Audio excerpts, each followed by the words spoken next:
आप सारे साधकों को हमारा प्रणाम।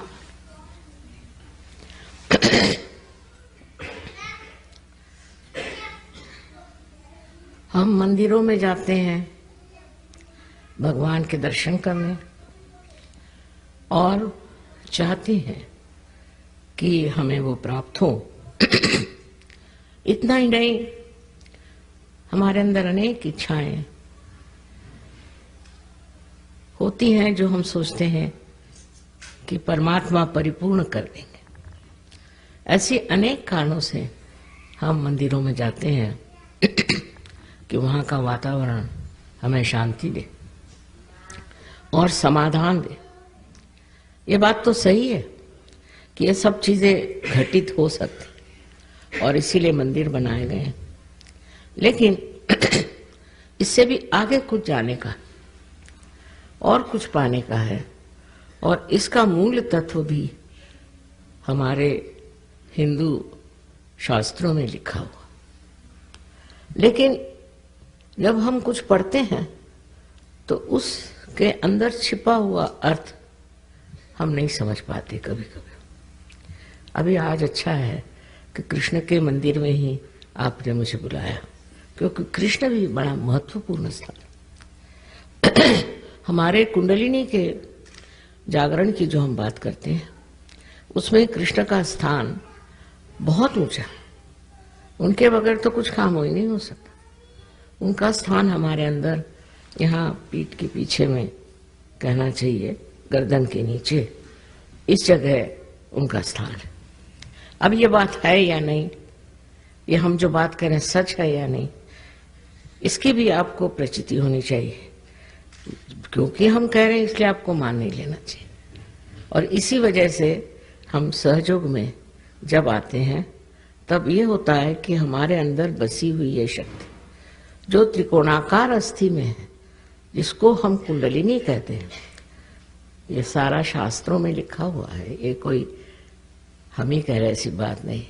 इसका जब जागरण होता तो वो 6 चक्रों में से गुजर करके 7वां चक्र कुंडलिनी के नीचे होता है श्री गणेश जी का, और 6 चक्रों में से गुजर करके और हमारे ब्रह्मरंध्र को छेदती है, जो यहाँ पर सर पे, जिसको अंग्रेजी में फॉन्टेनेल बोन कहते हैं, उसमें से छेद करके चारों तरफ फैली परमात्मा की जो प्रेम शक्ति है, कार्य शक्ति है, जिसे संस्कृत में परम चैतन्य कहते हैं, उससे एकाकारिता प्राप्त करती है। जब यह घटना घटित हो जाती है तब हमारा संबंध उस परम शक्ति के साथ हो जाता है। उससे पहले जो भी हम कर रहे हैं इसलिए कि हम परमात्मा को याद रखें, धर्म को याद रखें, सही रास्ते पर चलें। पर ये सब करने के बाद आगे क्या? कल आपके बच्चे पूछेंगे कि ये सब क्यों करते हो, इससे क्या फायदा है? और इसका फायदा तभी पता चलेगा जब आपकी कुंडलिनी का जागरण हो करके चारों तरफ फैली इस प्रेम शक्ति से एकाकारता प्राप्त करें। और इसको सहज इसलिए कहा जाता कि ये बिल्कुल ही सहज है। सहज तो आप जानते ही हैं मतलब क्या है, पर इसका और मतलब है विश्लेषण से कि सह माने साथ, जो माने पैदा हो। आपके साथ ही ये योग, जिसमें कहते हैं कि ये हमारा जीवात्मा जो है वो इस शक्ति से जब एकाकारिता प्राप्त करता है, यही असली योग है। ये योग बिल्कुल सहज है और सबके अंदर स्थित है। आप हिंदू हो, चाहे मुसलमान हो, चाहे ईसाई हो, चाहे आप काले गोरे कुछ भी हो, ये कुंडलिनी शक्ति सबके अंदर स्थित है। तब हम लोग अलग अलग कैसे कह सकते हैं? ये जरूर है कि हमारा भारतीय कल्चर बहुत ऊंचा है, इसमें कोई अपने संस्कृति की विशेषता है, और उस संस्कृति की वजह से हम लोग एक कायदे के तरीके से चलते हैं। पर तो भी उसका अंत जब तक हम नहीं प्राप्त करेंगे हमें सुख नहीं मिल सकता, आनंद नहीं मिल सकता, और जो कुछ भी हमें वचन दिए गए हैं वो हो नहीं सकता। इसका जागरण करना कोई कठिन काम नहीं था, लेकिन पहले जमाने में ऐसा देखा गया कि इस तरह की कोई प्रणाली थी, इस तरह की कोई परंपरा थी कि उस परंपरा के कारण एक इंसान को ही कोई जागरूक करता था। एक ही आदमी उस दशा में जाता था।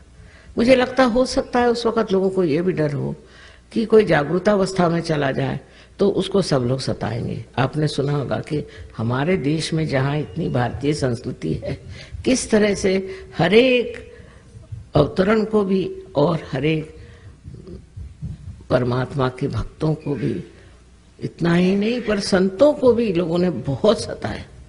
और पता नहीं क्यों सताते थे, मेरी समझ ही नहीं आता है कि ऐसी सताने की जरूरत क्या थी, पर कुछ ऐसा हो जाता था स्वभावतः कि वो लोग संसार में रहने लायक नहीं रहते। आपने ज्ञानेश्वर जी के बारे में भी सुना होगा कि इनको इतना सताया कि 23 साल की उम्र में उन्होंने अपनी समाधि ले ली।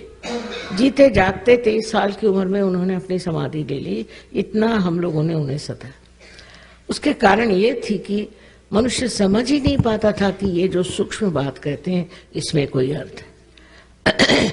और इसलिए इस तरह की बहुत सी घटनाएं अपने देश में भी हुई कि लज्जाजनक है। हम लोगों ने संत साधुओं को बहुत सताया, बहुत छला क्योंकि वो प्रेम में रत थे।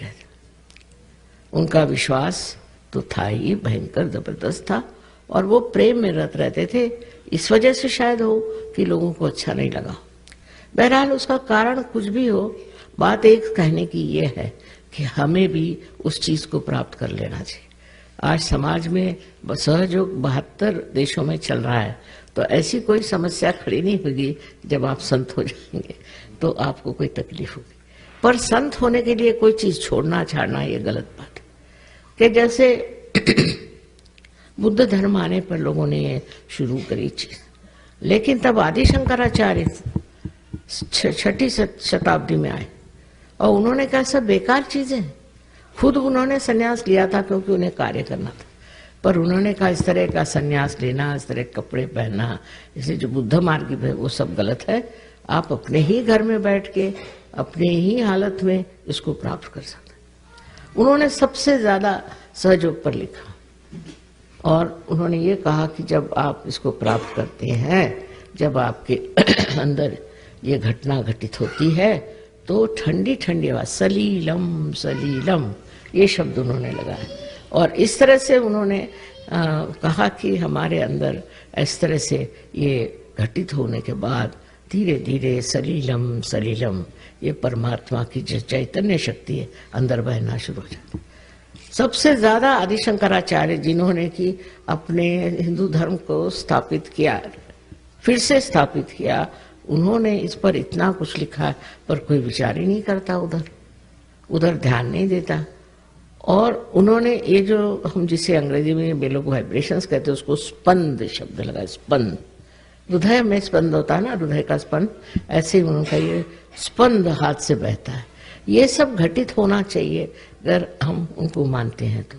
और अगर हम हिंदू धर्म को मानते हैं तो आदि शंकराचार्य को पहले मानना चाहिए। वो बड़े भारी देवी भक्त थे, ये तो बात है, और हम लोग सभी देवी भक्त हैं। और इसकी वजह ये हुई मेरे ख्याल के उसके बाद किसी ने इधर ध्यान ही नहीं दिया, किसी ने कहा नहीं, और दुनिया भर की चीजें कहना शुरू कर दी कि कुंडलिनी के जागरण से ये नुकसान होता है, वो नुकसान होता है, ये तकलीफ होती, वो तकलीफ।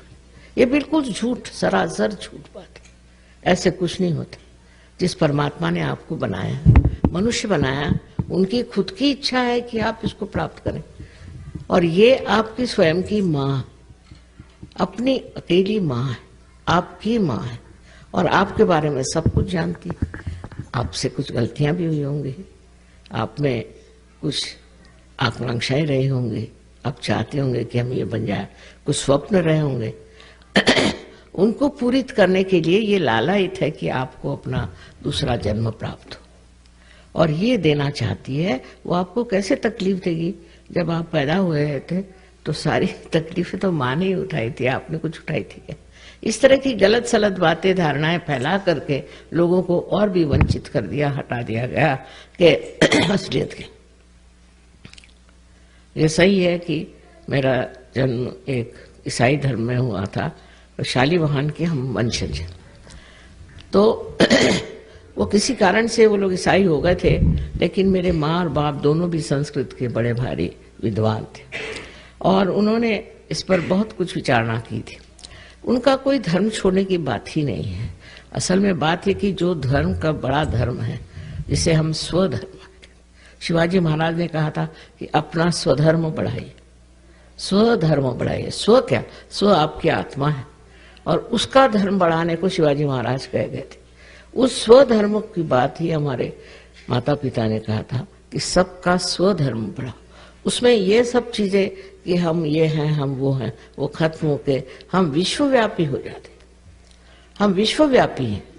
हमें किसी ने ये नहीं बताया कि आप सीमित रहें। हम विश्वव्यापी होने की बात जो है, ये सब हमारे घर में हमारे माँ बाप ने ही पहले में कहा था, और उन्हें मालूम था कि मेरा जन्म किस लिए हुआ। और ये कहा था कि जब तक तुम ये कार्य नहीं करोगे, और बड़े पैमाने पर होना चाहिए, मासिस में होना चाहिए, एक आदमी को पार करने से कोई फायदा नहीं। जब ये कार्य तुम कर लोगी तभी तुम इस पर बात करो, नहीं तो दूसरी गीता हो जाएगी, किसी की खोपड़ी में नहीं जाएगी, नहीं तो दूसरे कुरान हो जाएगा, और सब भलती सलती चीजें करने लग जाएंगे, इधर उधर दौड़ने लगेंगे। तो इस वजह से उन्होंने कहा था कि इसमें अगर प्रामाणिकता रखनी है तो पहले चाहिए कि आप इस चीज को प्राप्त करें, इस चीज का पता लगाएं कि एक कुंडलिनी के जागरण का जो कार्य है वो एक इंसान में न होते हजारों में हो जाना चाहिए।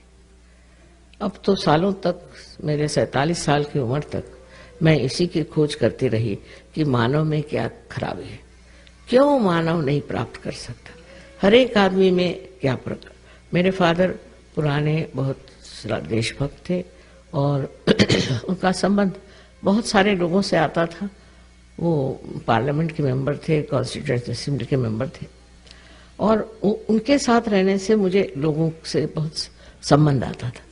बहुत सामाजिक होने की वजह से लोगों से संबंध आता, और मैं देखती थी कि इनमें क्या दोष है, क्यों इनकी कुंडलिनी नहीं जागृत हो सकती।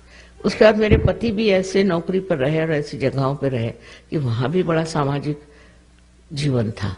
उस जीवन में मैंने यही खोज लगाने की कोशिश की कि मानव में ऐसी कौन सी बात है जिस वजह से मानव इसे प्राप्त नहीं कर सकता।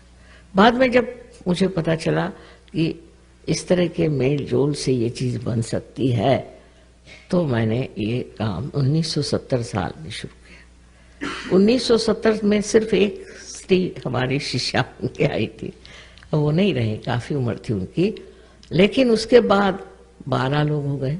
उसके बाद में करते करते आज आप देख रहे हैं कि 72 देशों में सहयोग बहुत फैल गया। सबसे तो कमाल है हिंदुस्तान में है, इसमें मुझे विशेषता नहीं लगती, क्योंकि हमारा धरोहर ही है, ये हमने पहले ही से प्राप्त किया हुआ। हिंदुस्तान में लाखों लोग हैं, उसको मैं विशेष बात इतना नहीं समझती, पर रशिया में जिन्होंने कभी भगवान का नाम नहीं सुना, कोई मंदिर में नहीं गए, कोई मतलब ही नहीं रहा, ये लोग वो भी लाखों में, ये कैसे हुआ? तो मेरे ख्याल से ये जो वहाँ समाजवाद था, कम्युनिज्म था, उसकी वजह से लोग बहुत दबाए गए, इतने दबोचे गए, कोई किसी तरह की स्वतंत्रता नहीं रही। उसकी वजह से वो लोग सब अंदर ही अंदर, अपने अंदर ही अंदर खोजते रहे। मैं जब उनके कोई लेखक पढ़ती हूँ, जैसे टॉल्स्टॉय थे वगैरह, सब में मैं देखती हूँ कि अंदर ही अंदर अपने मन को जांच करने की उनकी प्रवृत्ति है, और वहां पर एकदम से ही सहयोग इतने जोरों में फैल गया, इतने जोरों में फैला कि हम लोगों को समझ नहीं आ रहा था कि इसको संभाले कैसे, क्योंकि कोई रशियन तो था नहीं हमारे साथ। फिर एक रशियन को लाए, उसको सिखाया सहयोग क्या है, और चिट्ठियों पे चिट्ठियां और पूछताछ इतनी कि माँ अब हमें आगे क्या करना है बताओ। अब इस देश में क्या है, इन देशों में स्वतंत्रता मिल गई। अब स्वतंत्रता का मतलब होना स्व का तंत्र, स्व माने आत्मा का तंत्र जानो, तब आप समझ पाओगे, नहीं तो उसके बगैर की स्वतंत्रता है। तो मैं आपसे स्वधर्म की बात कर रही थी। स्व माने आप खुद, लेकिन आप क्या हैं आपको पता ही नहीं। आप बाह्य से जानते हैं, पर अंदर से आप क्या हैं ये कुछ आप जानते नहीं। इसलिए आपके आत्मा की जागृति होनी चाहिए। आत्मा जो है आपके चित्त आने चाहिए, चित्त में आना चाहिए। जब वो आएगा तभी आप अपने को जानिएगा। अभी तक आप अपने को जानते ही नहीं है, तो आप जब कहते हैं मैं ये करता हूँ, मैं, तो ये मैं है कौन, इसका तो पता लगना चाहिए कि मैं कौन है। और जब इस माया का पता चलता है तो हैरान ही होते हैं कि हम जैसे कोई एक बूंद सागर में मिल जाता है, उस तरह से हम पूर्णतया लुप्त हो जाते, उस सागर में, उस प्रेम के सागर में लुप्त हो जाते। और वही सागर, वही परम चैतन्य हमें सब कुछ देता है। हमारी सब आकांक्षाएं पूरी हो जाती हैं, हमारे सब जिसको कहते हैं प्रश्न है वो सब छूट जाते हैं। ये करने की उन्हीं में शक्ति है, हमारे अंदर शक्ति नहीं। हम तो सोच सोच के पगला जाएंगे, कार्य नहीं होता। हर तरह की चीज उसमें ठीक होती। आपको अब जैसे बहुत सी चीजें हैं, अब जैसे सामने श्री कृष्ण का वो समय है जबकि उन्होंने युद्ध में क्या बात करी थी गीता, उसको भी समझने के लिए मेरे ख्याल से जब तक आपका स्वधर्म जागृत नहीं होगा आप समझ नहीं पाए। पहली बात है कि कृष्ण ने कहा भक्ति में कि पुष्पम फलम तोयम, तुम कुछ भी हमें दो तो वो हम स्वीकार कर लें। और देखिए शब्दों में खेले, क्योंकि जरा वो जानते थे कि मनुष्य महामूर्ख है तो उसको शब्दों में खिलाना चाहिए। मेरे जैसे सीधी सादी बात नहीं करते थे, जरा गोल घुमा के करते थे। तो कहते कि मिलेगा क्या? मिलेगा तब जब आप में अनन्य भक्ति हो। अब पता अनन्य शब्द पे खेल गए, वो साधारण मनुष्य नहीं समझ सकता अनन्य खेल क्या होता। अनन्य ऐसा है जब दूसरा नहीं रह जाए। अनन्य माने परमेश्वर से जब आपकी एकाकारिता स्थापित हो, उस अनन्यता में ही तुम्हें भक्ति फलीभूत हो। नहीं तो आप गा रहे हैं, चीख रहे हैं, चिल्ला रहे हैं, सुनने वाला कोई नहीं, कनेक्शन ही नहीं हुआ। तो ये संबंध, ये योग हुए बगैर अनन्य भक्ति नहीं हो सकती। फिर दूसरा खेल वो खेल गए कि कर्मण्येवाधिकारस्ते, तुम कर्म करते रहो और फल की आशा नहीं करो। कर्म करते रहो, कर्म करते रहो, तो एक चरण पे आप पहुंचकर आपको लगेगा कि मैं कर्म ही कर रहा हूं और कुछ उसका मुझे समझ ही नहीं आ रही है क्या। जब आप परास्त हो जाएंगे तब फिर सोचेंगे क्या बात है, तब सोच विचार आएगा कि भाई क्या बात है, मैं तो कर्म कर रहा हूं और फल की अपेक्षा नहीं कर रहा हूं। अब ये बात सोच लेना कि मैं फल की अपेक्षा नहीं कर रहा हूं अशक्य है। ये तो हम अपने को भुलावे में रखते हैं कि हमें फल से कोई मतलब नहीं, चाहे हम कर्म करें कुछ भी, हमें फल से कोई मतलब नहीं। अब यही कृष्ण की समझ है, श्री कृष्ण की समझ जो है उस हिसाब से कि मनुष्य जो है उसको सीधे साधे नहीं समझाना चाहिए, उल्टे समझाओ कि हाँ तुम फल की अपेक्षा नहीं करते हो, कर्म करो। ऐसा कर्म कर ही नहीं सकता मनुष्य। जब भी कोई कर्म करेगा तो फल की अपेक्षा ही करेगा। ऐसा भी कोई मनुष्य है जो फल की अपेक्षा नहीं करता। तो इस तरह से इस चक्कर में रहने के बाद उसकी समझ में आएगा कि मैं तो फल की अपेक्षा कर ही रहा हूं, तो फिर ये क्या कृष्ण ने कहा। तो उसका मतलब है आपको उस स्थिति में जाना चाहिए और उस स्थिति में अपने को प्राप्त करना चाहिए जहां फल करो, कर्म करो तो फल की कोई अपेक्षा ही नहीं होती।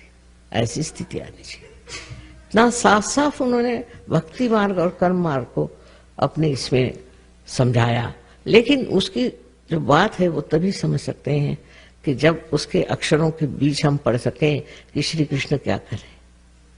इस तरह से दोनों तरफ नचाने के बाद, तो नाच नचैया बहुत थे, सब नचाते ही रहे सबको। तो उसके बाद उनका फिर उन्होंने शुरू में ही कह डाला कि तुम जिस स्थिति में हो उससे दूसरी स्थिति में जाना चाहिए और उस स्थिति में आपको ना सुख न दुख न कुछ नहीं। अब ये स्थिति प्राप्त कैसी, ये बात नहीं करी उन्होंने। उस समय नहीं था या वक्त नहीं, उस वक्त कोई समझता नहीं। ये साफ साफ बात उन्होंने कही। ये ज्ञानेश्वर जी ने ज्ञानेश्वरी में अपने 6ठे अध्याय में साफ साफ कहा कि इसके करने के लिए आपके अंदर कुंडलिनी की शक्ति, और जब ये कुंडलिनी जागृत होगी तभी आप उस दशा में पहुंचेंगे जिसे श्री कृष्ण ने स्थित प्रज्ञ स्थिति कही। स्थित प्रज्ञ स्थिति किसी भी से नहीं आ सकती। क्षण भर जरूर आपको लगेगा, लेकिन कभी भी ये स्थिति नहीं आ सकती। तो उनकी आप सोचते हैं उनको इतना छला, इतना सताया कि 23 साल में उन्होंने कहा कि भागो बाबा, ये पागल लोग, इनका क्या ठिकाना है। तो उन्होंने समाधि ले ली। 23 साल की उम्र में ज्ञानेश्वरी लिखी। सोचिए क्या बुद्धिमान होंगे। साक्षात जैसे कहना चाहिए कि सरस्वती उनके अंदर से बरस रही थी। उन ज्ञानेश्वर जी ने अपने गुरु, उनके भाई थे खुद, उनसे आज्ञा ली कि मुझे कम से कम कुंडलिनी के बारे में लिखने तो दो, क्योंकि ये था कि ये ज्ञान आप सिर्फ एक ही आदमी को हजारों में से चुन के दे सकते थे। तो कहने लिखने तो दो कम से कम, उससे मुझे फायदा ही होगा। क्योंकि आज मैं जब कुंडलिनी की बात करती तो लोग ऐसा नहीं कहते कि ये हिंदू धर्म में कहा, अब कृष्ण जी ने तो गोल घुमा के कर दिए, तो मैं किसका सहारा लेती। ज्ञानेश्वर जी को जब मैंने कहा कि 6 चैप्टर में लिखा हुआ है, पढ़ो, कुंडलिनी ही ये शक्ति कार्य कर सकती, तो हैरान हो गए कि हाँ लिखा तो है। इसीलिए महाराष्ट्र में लोगों की खोपड़ी में बात गई कि लिखा है।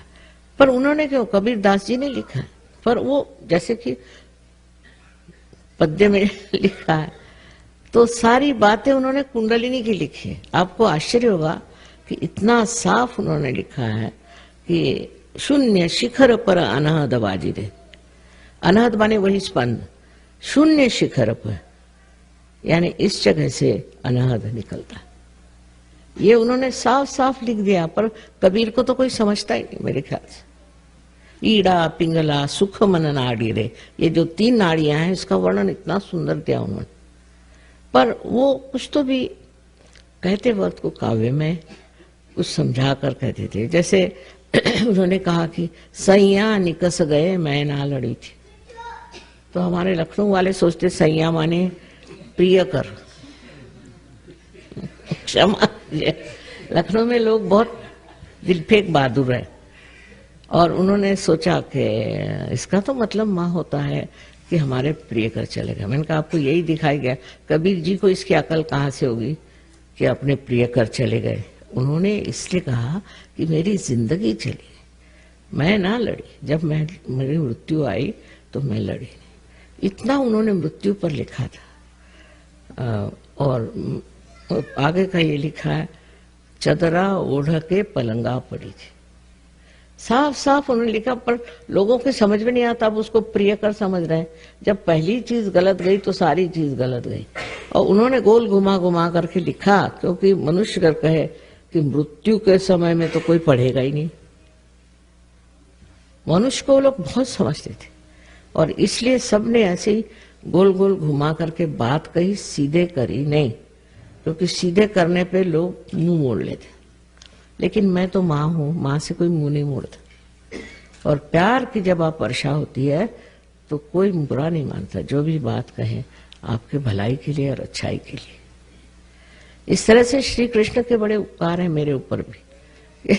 उन्होंने इस तरह से लोगों को समझा दिया कि वो इस पर बैठे रहे। पहले ही चैप्टर में देखिए, कोई दुकानदार होता सबसे पहले अच्छी बात नहीं बताएगा, सबसे पहले सबसे हल्का दाम, फिर उससे अच्छा, फिर उससे अच्छा। लेकिन वो दुकानदार नहीं थे, तो उन सबसे पहले बताता कि स्थितप्रज्ञ हो जाए, स्थितप्रज्ञ हो जाइए। होंगे कैसे, इस पर उन्होंने जो विश्लेषण किया है वो भी बड़ा मजेदार है।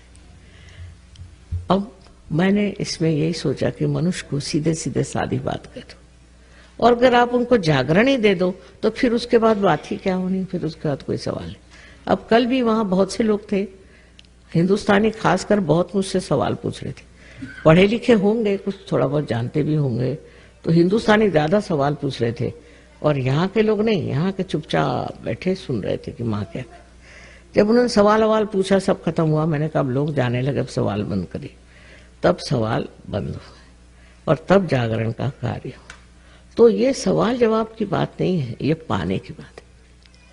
आप मंदिर में आए, आपने सब कुछ किया, इतना सुंदर बनाया मंदिर, सब कुछ है, लेकिन आपने प्राप्त किया क्या? स्थितप्रज्ञ था, नहीं प्राप्त। इस चीज को समझ लेना चाहिए। तो इसमें मंदिर का दोष नहीं है, आपका दोष है कि आपने उस चीज को अभी तक प्राप्त करने की चेष्टा नहीं की, उसको किसी ने दिया ही नहीं या हुआ ही नहीं, वो बातचीत ही नहीं। और उसके बाद आप देखिए क्या हाल आपका हाल हो जाता है। अभी यहाँ पर बहुत सारे हिंदुस्तानी आए हुए हैं, और हमारे यहाँ बहुत से सहयोगी भी हिंदुस्तानी हैं। उनका जीवन ही बदल गया, हर तरह से, हर मामले पर वो ठीक हो गए। तो उसी तरह आप सबको ये प्राप्त हो, क्योंकि आप सबको बिल्कुल इसकी पूर्णतया अधिकार है। हर एक आदमी को यह अधिकार है कि इस चीज को प्राप्त करे। ये कोई एक के लिए नहीं, सारे संसार के लिए परमात्मा ने कुंडलिनी बनाई हुई है और सबको अधिकार है कि इस कुंडलिनी का जागरण प्राप्त करें। अब जब इन चक्रों में से, देखिए आप यहाँ पर बनाए हुए हैं, इसमें से जब 6 चक्रों में से जब कुंडलिनी गुजरती है तो इन सारे चक्रों को वो प्लावित करती है और जिसको अंग्रेजी में नरिश कहते हैं, और उसके बाद में उन सबको संगठित कर देती, एक सूत्र पे बांध देती। अपने अंदर के जो कुछ भी आपस के झगड़े हैं सब खत्म हो जाते, फिर बाहर के भी झगड़े खत्म हो जाते। जैसे आपको अच्छा लगेगा सुन करके कि ये जो बीच में हरे रंग के चक्र है, इसको हम नाभि चक्र कहते हैं। नाभि चक्र में किसका वास है? लक्ष्मी नारायण का। लक्ष्मी नारायण का वास है। लक्ष्मी नारायण अगर जागृत हो जाए तो लक्ष्मी का वास हो जाता है। लक्ष्मी का वास और पैसे के वास में एक बड़ा फर्क है।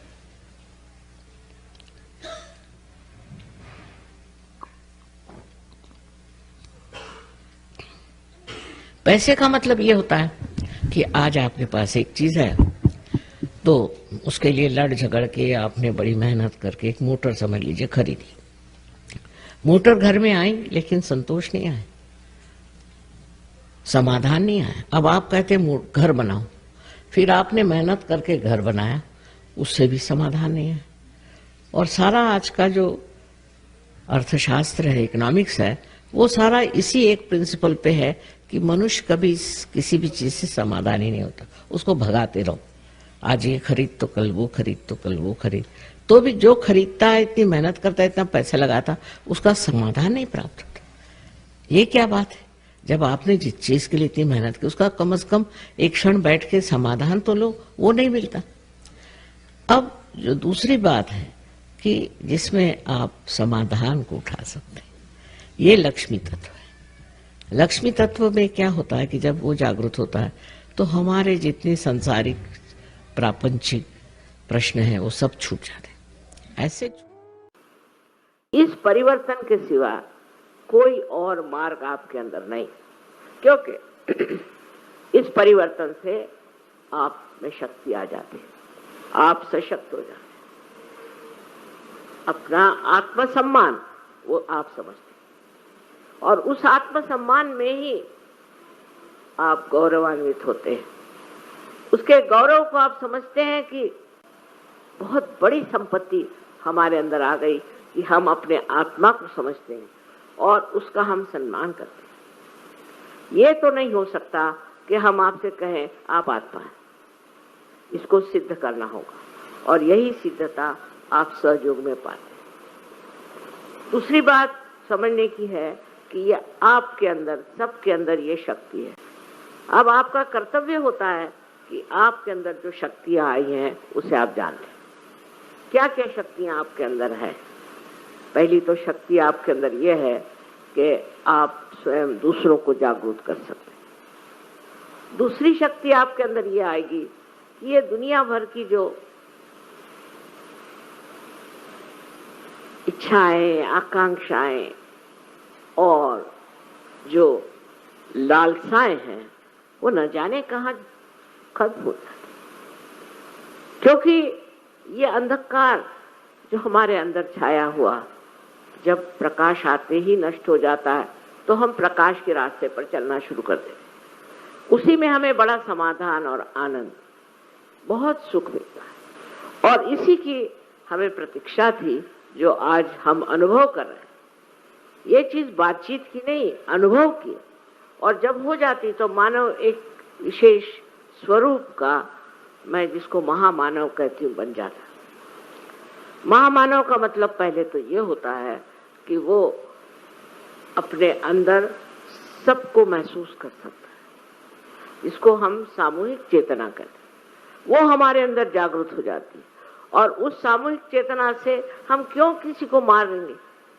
कौन है दूसरा जिसे मारे? हम अपने ही को मार रहे हैं। किसको ठगना है? हम अपने ही को ठगते। ये समझ लेना चाहिए कि हमारे ही अंदर पूरा विश्व है, पर ये समझने से नहीं होगा, ये महसूस करना चाहिए, ये अंदर में इसका अनुभव आना चाहिए। जब इसका अनुभव आएगा तो आपको आश्चर्य होगा कि आप तो शांति के सागर हैं, आपके अंदर शांति विराजमान एक सुंदर स्वरूप में बसती है, और वो शांति आप सब दूर फैलाना चाहते हैं। आपको लगता है कि मैं ही क्यों इसको अनुभव करूं, और इतने लोग हैं उनको भी ये अनुभव मैं दे सकता हूं। इस तरह से एक आंतरिक एकता आपके अंदर स्थापित हो जाती है। कुछ धर्म की बात करने की जरूरत नहीं है, कोई डराने की जरूरत नहीं, कोई धमकाने की जरूरत नहीं। आपके अंदर स्वयं ही प्रकाश जब आ जाता है तो आप अपने ही को सम्मानित करते हैं, और उस सम्मान में आपको ये जो दुनिया भर की बेकार की चीजों के पीछे में भागदौड़ मची है वो सब रुक जाती है। ये जो एक आपके अंदर शक्ति बसी हुई है, ये आज जगाने की शक्ति आपके अंदर है, फिर अपने को शुद्ध करने की आपके अंदर शक्ति है। इसी से हो सकता है। ऐसे बाहरी स्वच्छता से क्या फायदा है? अंदर की जब स्वच्छता हो जाएगी तो आप जानिएगा कि आप क्या हैं, आपके अंदर कितने सद्गुण हैं, कितने आपके अंदर प्रेम के प्रवाह बह रहे हैं, इतने आनंद की सृष्टि आपके अंदर हो सकती है। और ये आपके इतने लोगों ने आपने अनुभव किया है, कोई मैं नई बात नहीं बता रहा, पर अब उसको बढ़ाना है और दूसरों को देना है। आप सोच लीजिए कि आप सब एक हैं। ये भावना जो है कि हम सब एक है, ये सिर्फ दिमागी जमा खर्च नहीं है, ये अंदरूनी अंदर से आपको एहसास हो कि हम सब वास्तव में एक ही सागर के अनेक लहरें जैसी बहती हैं, ऐसे ही आडोलित हो रहे हैं हम, वही आंदोलन चल रहा है। और जब इस चीज को आप ठीक से पा लीजिएगा, इसके अंदर आप ठीक से उतर जाइएगा, तो न जाने एक आदमी कितने लोगों की जिंदगी बदल सकता है। इसी तरह से ये सहयोग फैलने वाला। आप हिंदू जिसमें पैदा हो, मुसलमान में पैदा हुए, क्रिश्चियन में पैदा हुए, इससे फर्क नहीं पड़ता। आप इस देश में पैदा हुए या परदेश में पैदा हुए, इससे भी फर्क नहीं पड़ता। आपकी एकता आप महसूस करिएगा, चाहे आप जहां जाए। अब इसमें यह है कि ये चीज एक अनुभव है, माने आपको कुछ होना है, आपको कुछ बनना है। सहयोग में ऐसा नहीं कि आपने 10 पैसे दिए और आप मेंबर हो गए, वैसे नहीं हो सकता। आपको बनना है, और वो बनना आपके लिए बहुत आसान। उसमें पैसे से का तो सवाल ही नहीं उठता, भगवान को पैसा मालूम नहीं क्या चीज है। लेकिन आप भी समझ जाएंगे कि ये बनना जो है कठिन है। अपने आप सब चीज घटित होती, अपने आप सब अच्छाई हमारे अंदर उतरती है और हमें प्रकाशित करती। सो ये क्या बात, ये किस तरह से हो रहा है? क्योंकि जब आपकी कुंडलिनी जागृत होती है तो आपका संबंध चारों तरफ फैली हुई इस विश्व की चैतन्य शक्ति से आप एकाकारिता प्राप्त करते हैं। उस एकाकारिता से आप स्वयं, जैसे कि अब ये बिजली है, देखिए चारों तरफ है इतनी बिजली है, इसका संबंध उस शक्ति से है जहां से ये बिजली आ रही है। इसी प्रकार आपका भी संबंध उससे हो जाता है, और होने के बाद फिर आप देखते हैं कि आपका हर एक काम सुलझ जाता है, हर एक चीज ठीक हो जाती है। कोई गड़बड़ भी करे वो भी ठीक हो जाता है। अब ये मैं जो कह रही हूँ ये कोई झूठी बात नहीं, आप इसका प्रत्यय लीजिए, इसका आप अनुभव करें, और अनुभव के बाद आपको लगता है कि मैं क्यों परेशान हूँ, सब चीज तो ठीक हो गई, मैं क्यों परेशान हूँ, मैं किस चीज के लिए परेशान हूँ। हर चीज की एक हद होती है, और जब वो हद से गुजर गई तो देखते हैं आपके हैरान हैं, सब चीज सामने, सब चीज ठीक हो गई, सब मामला बन गया। ये आप लोगों का अनुभव है, और ये अनुभव आप चारों तरफ फैलाइए, क्योंकि आज जो है अपना देश ऐसी कगार पर पड़ा हुआ है कि न जाने कब लुढ़क जाए। इसलिए आप लोगों को इसकी धूरी संभालिए, आपको रोकना है। आप ही इसके संभालने वाले सत्व हैं। इस देश की जो प्रज्ञा बिगड़ गई है, इसके जो हालात बिगड़ गए, इसमें सब एकजुट हो करके आपको रोकना है। और आपके अंदर ये आशीर्वाद है कि आप हर तरह की शक्ति को प्राप्त करें। आज हमारे यहाँ इतने बड़े बड़े गुरु हो गए, इतने बड़े बड़े अवतरण हो गए, लेकिन वो सारे अवतरण आज आपके अंदर दृश्यमान होना चाहिए, लोगों को दिखाई देना चाहिए और उनको लगना चाहिए कि ये कोई चीज आई है, ये कोई विशेष चीज है, ये ऐसे वैसे आदमी नहीं है जो बेवकूफी में आ जाए।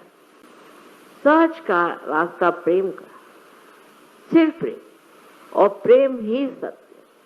सत्य और प्रेम में कोई भी अंतर नहीं। अगर आप किसी को प्यार करते हैं तो उसके बारे में सब जानते हैं। इस प्रेम की शक्ति को आपको इस्तेमाल करना। लोग समझते ही नहीं है कि ये जो चैतन्य सृष्टि है, ये सब हमारे अंदर प्रेम की वर्षा करता है, इसमें से प्रेम बहता है। और ये प्रेम जो है, ये सारे संसार में ऐसा छा जाएगा एक दिन कि आप आश्चर्य करेंगे कि संसार क्या था और क्या नहीं। आप ही के आयुष्य में होगा, आप ही की जिंदगी में ये बात होगा। और आप देखकर हैरान होंगे कि ये दुनिया आपने बदल दी, कहां से कहां पहुंचा। बस आपको इसमें उतरना है, प्रयत्नशील होकर के उतरना है, ध्यान से इसमें उतरना है और इसको प्राप्त करना है। ये काम बुद्धि से नहीं जाना जा सकता, नहीं ये काम कोई मेहनत करने की जरूरत कि आप सर के बल खड़े हो जाइए, कुछ नहीं। बस आप इसमें घुलते जाइए और इसमें पिघलते जाइए।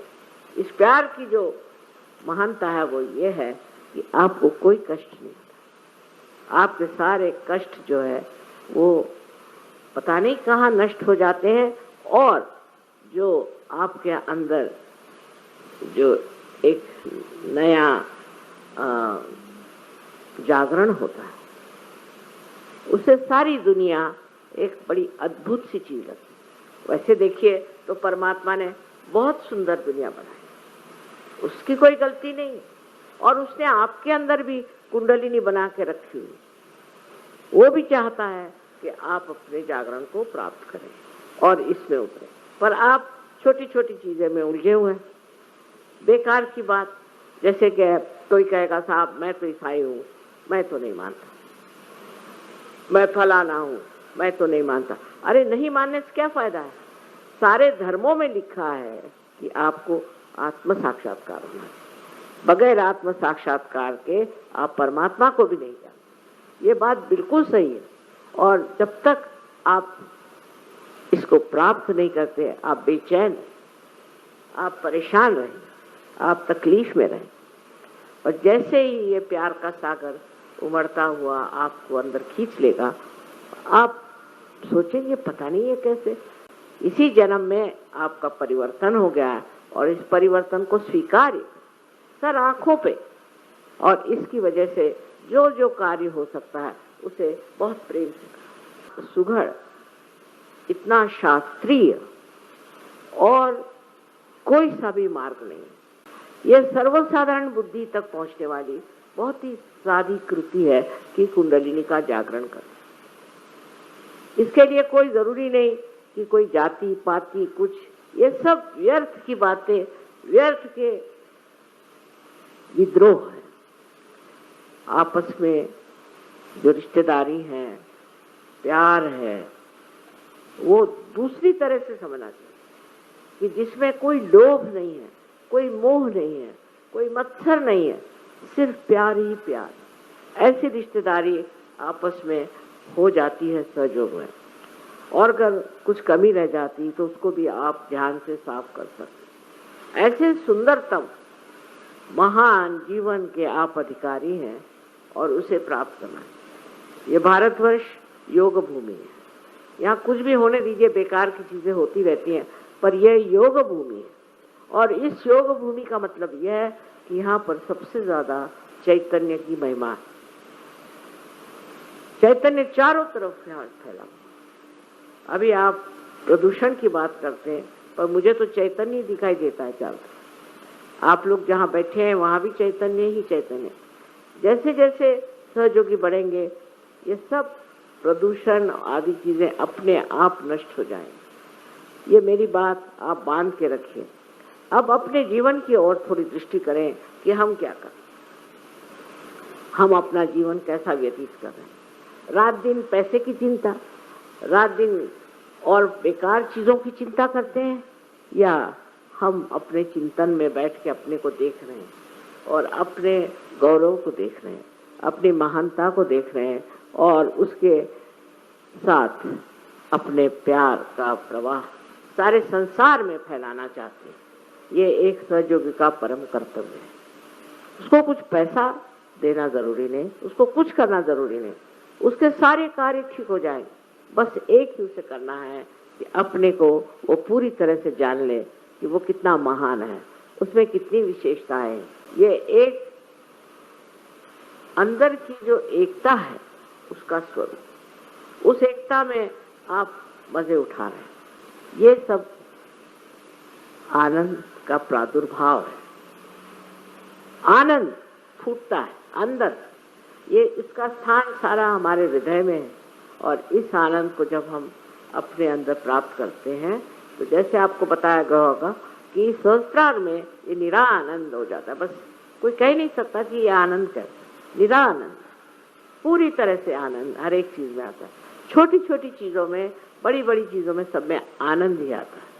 और जब आपकी दृष्टि किसी ऐसी चीज पर जाएगी जो गलत है, जिससे समाज की हानि हो रही, जिससे लोगों को दुख हो रहा है, तो आपको आश्चर्य होगा कि आपका जो चित्त है वो कार्यान्वित होता है और वो कार्यान्वित हो करके और ये सब चीजों को खत्म कर सकता है। आपका चित्त वहां जाना चाहिए।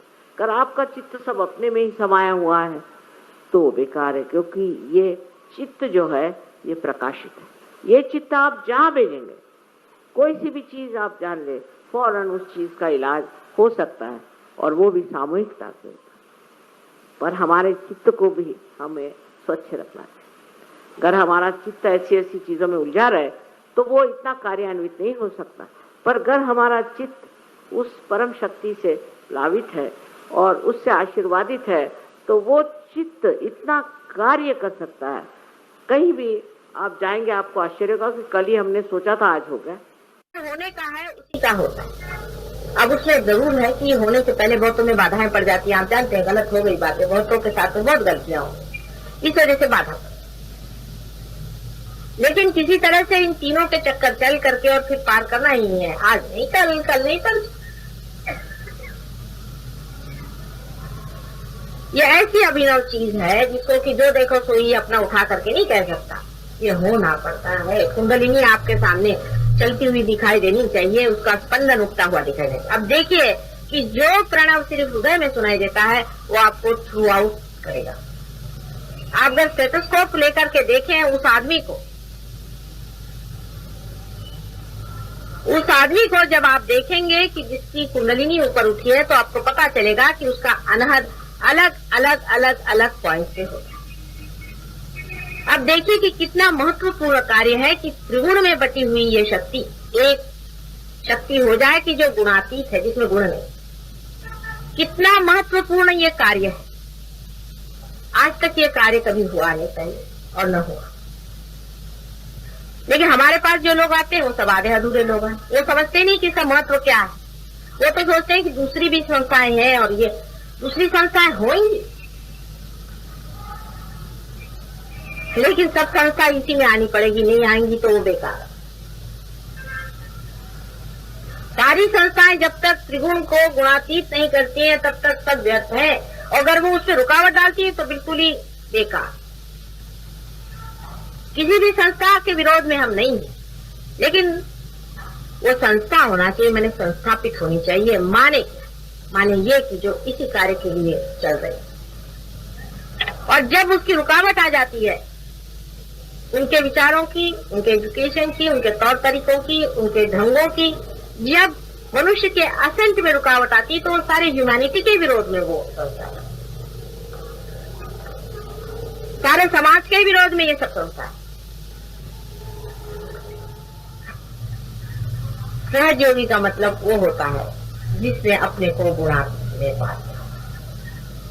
वही सहज योगी है जिसने अपने को गुणातीत में उठा लिया। बाकी सब व्यर्थ है। कोई कहता है कि मैं अमका हूँ, मैं ढमका हूँ, सब व्यर्थ है। तुम कुछ भी नहीं हो, तुम गुणातीत में आए हो या नहीं। जैसे ही ये एक टेस्ट आप अपने ऊपर लगाना शुरू करेंगे, आपका जितना मिथ्या है सब गिरता जाएगा और आप गुणातीत में खड़े रहेंगे। आय जो है खत्म हो जाएगा। आय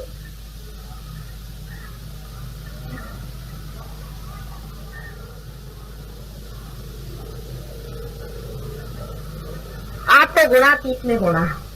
आप जब गुणातीत में ऊपर उठते हैं तो आपको देखते ही बाधा भाग जाती, बाधा अंदर आ ही नहीं सकती। कम से कम इतना तो होना चाहिए कि जो हमारी बाधा निकालता है उससे कुछ उपकार रखो।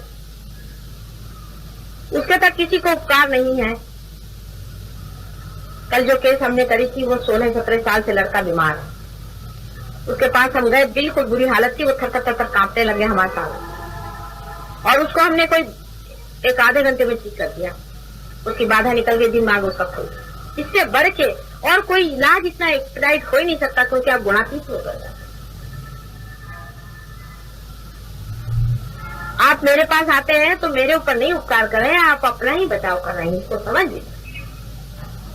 आपकी अगर हम बाधा निकालते हैं तो आपको पता होना चाहिए कि आप भी कल ऐसे हो जाइए कि जो आप दूसरों की बाधा निकालें। इस दशा में आप आ जाइए कि आप दूसरों की बाधा निकाल। गुणातीत यानी 3 गुणों से परे। 3 गुण माने मैंने कहा कि एक गुण से जो है आप चित्त होते हैं प्रणव स्वरूप, दूसरे गुण से जिससे कि आप साक्षी स्वरूप भी होते हैं, और दूसरे गुण से आप कंस्ट्रक्टिव होते हैं। जो आपके पेट के अंदर में आपने देखा है जितनी भी शक्तियां हैं वो शक्ति जिससे आप क्रिएटिव होते हैं। तो एक शक्ति वो है जिससे आप स्थित होते हैं, जिसको हम प्रणव रूप कह सकते हैं। दूसरी शक्ति वो जो है जो कि पेट में कार्य करती है, जो कि 2 सिंपैथेटिक नर्वस सिस्टम है, एक तो लेफ्ट और एक राइट। पहली वाली लेफ्ट है, दूसरी वाली राइट, और तीसरी जो है वो पैरासिम्पैथेटिक नर्वस सिस्टम है, जो बीच में। ये आपकी इवोल्यूशनरी है।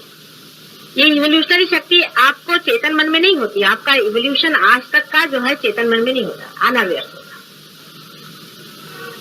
लेकिन जब आप सहज योग से पार हो जाते हैं, माने आपकी कुंडलिनी जो आपके अंदर शक्ति बैठी हुई है वही इवोल्यूशनरी शक्ति है। वो यूज नहीं होती है, वो रेसिडुअल होती है, वो रुकी रहती है, वो कभी इस्तेमाल नहीं कर सकते। वही उठती है और आपको ऊपर में वहां धकेल देती है आज्ञा चक्र को तोड़ते, जहां पर आप गुणातीत हो जाते हैं, जहां तीनों चक्र एक जगह मिल जाते हैं, तीनों शक्तियां एक जगह मिल जाती हैं, आप इंटीग्रेटेड हो जाते हैं। इसीलिए आपके अंदर से हाथ के वाइब्रेशंस बहते हैं। प्रणव रूप पहली, आप प्रणव रूप। दूसरे क्रिएटिव पावर आपके अंदर आ जाती है, जिसके कारण आपकी जितनी फिजिकल शक्तियां वो ठीक हो जाती है, आपकी तंदुरुस्ती ठीक हो जाती है।